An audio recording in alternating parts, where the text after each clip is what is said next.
Tahimik.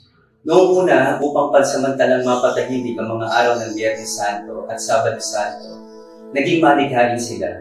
Bumuo ng mga kasabihan, halimbawa na, bawal humawak ng kutsilyo para walang hiwaking karne.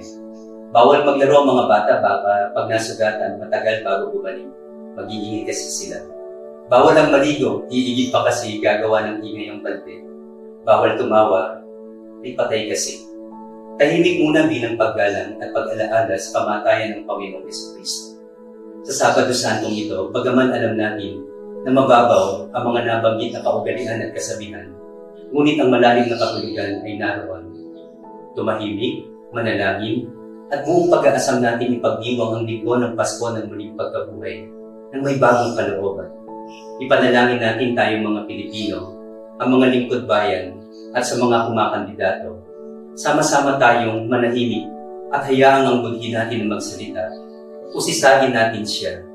Dinggin ang ibig ng Diyos na pagbugiin ang pangkalahatang kapakanan ng sambayanan at iwaksi ang mapang-akit na kalasing ng pilak upang ibenta ang lipunan, ang mga dukha, ang ating kalikasan, bundok, tubig, hangin, sakahan, at kahit mismo ang ating pananampalatayang Katoliko.